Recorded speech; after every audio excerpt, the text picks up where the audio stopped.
Sawa, ni kweli alitoa kauli yake pale mlezi wetu wa mkoa wa upande wa kiserikali.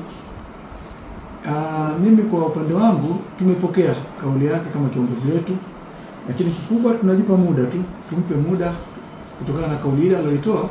Huenda tukipeana muda atapata na upande wa pili atapata ukweli zaidi, na siku zote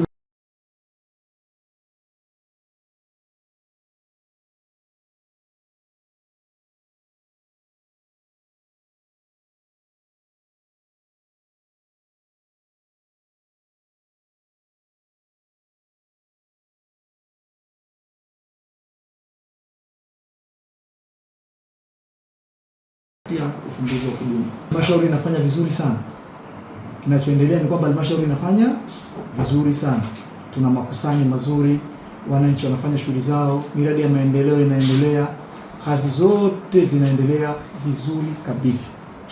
Yaani kila kitu tulipanga tunakifanya, na mwaka huu tumejikadiria kukusanya zaidi ya mwaka jana. Mwaka jana tulikusanya zaidi ya 100%, zaidi ya 100% mwaka jana, mwaka wa fedha uliokwisha. Na mwaka huu pia tumejikadiria makusanyo, lakini tunategemea kwa kasi tunaokwenda nayo tutakusanya zaidi ya makadirio yetu. Alipotafutwa kwa simu kuzungumzia kauli hizo, mkurugenzi wa manispaa ya Moshi Mwajuma Nasombe alikataa kuingia katika mjadala huo, akisema ameliacha swala hilo mikononi mwa Mungu, na nukuu, "Sina maoni kuhusu hilo, Mwenyezi Mungu ndiye anayejua zaidi," alisema Nasombe. Mwakilishi wa wananchi ana kazi yake, na ndio wajibu wake kuzungumza mambo ya msingi kwa ajili ya wananchi wake, kuwatetea, kuwaletea maendeleo, kuzungumza mambo mbalimbali ya maendeleo. Sasa hapa tena nimesikia mkurugenzi anavutana na mbunge. Mkurugenzi yeye yuko upande wa meya, mbunge yuko na wananchi. Meya na mbunge wanavutana. Tumemaliza uchaguzi jana. Unadhani unaweza kumwandaa mbunge leo uchaguzi miaka 5 ijayo? Tusaidiane, nyinyi mnisaidie. Mimi niko kwenye siasa muda kidogo sasa. Kipindi cha 3 hiki. Sasa mkurugenzi anavutana na mbunge, hamtaki mbunge. Mkurugenzi alivutana na mbunge aliyeondoka. Unamtaka mbunge gani? Hebu nisaidie. Mkurugenzi. Waziri mkuu amekuja hapa, ametoa maelekezo. Salitoa maelekezo waziri mkuu. Sasa mnataka nani atoe maelekezo zaidi ya waziri mkuu, mtendaji wa serikali? Mnataka nani aje waambie? Aje rais?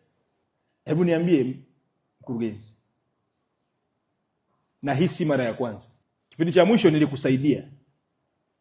Unafanya kazi nzuri ya kukusanya mapato, lakini mashirikiano na wawakilishi wa wananchi utawapa kazi kubwa Chama cha Mapinduzi.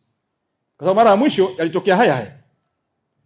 Mkurugenzi hamtaki mbunge. Sasa unataka mbunge wa namna gani?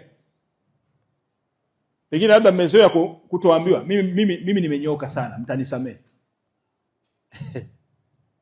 Ndio wajibu wangu. Kwa nini mkurugenzi usimpe nafasi mbunge ya kufanya kazi, kuwasaidia wananchi, tena ukamsaidia kabisa? Wewe unategemea utakaa hapa miaka 5? Ulishakaa hapa miaka zaidi ya 3, si ndio? Si miaka mingapi umekaa? Miaka 3. Mimi nakufahamu. Aliyekupendekeza kuja hapa ni mimi. Au uongo? Mimi nikiwa waziri wa TAMISEMI. Kwa hiyo nakufahamu. Na hata huko ulikotoka uligombana na watu, tukakuleta hapa. Mimi mtanisamee. Mimi nimenyooka sana. Kama mlizoea kutoambiwa, mimi nitawaambia. Mbunge ana uwezo wa kukusaidia kurekebisha barabara. Mmenunua greda, mmekaa nalo ndani. Kwa nini msishirikiane na mbunge ili aweze kuchukua hiyo greda kwenda kusafisha barabara? Kaa chini. Mnapata interest gani? Kwa sababu huyu si mbunge wa kwanza, hata aliyeondoka mlivutana. Kwa nini msishirikiane? Mbona mkuu wa mkoa na katibu tawala wanashirikiana? Ni kwa sababu siko TAMISEMI, lakini ningekuwa TAMISEMI ningefanya maamuzi magumu. Kwa sababu najua mipaka yangu ya kazi. Mimi najua. Mimi nafahamu, nasoma. Ningefanya maamuzi hapa. Ningemsimamisha meya na yeyote, kwa sababu ni mamlaka ya waziri wa TAMISEMI. Na mngekuwa kwenye mamlaka yangu nimeshawaondoa. Waulizeni wakurugenzi kwenye wizara yangu, wanafahamu. Mambo ya namna hii siwezi kuruhusu. Tuweke usawa, watu wafanye kazi. Kule Mwanga, mkuu wa wilaya anavutana na mkurugenzi. Mwashabani alihamishwa kutoka Korogwe, alikuwa anavutana na watendaji wengine. kaja hapa na anavutana na mkuu wa wilaya. Mkuu wa wilaya, mnagombania nini? Mnavutana nini?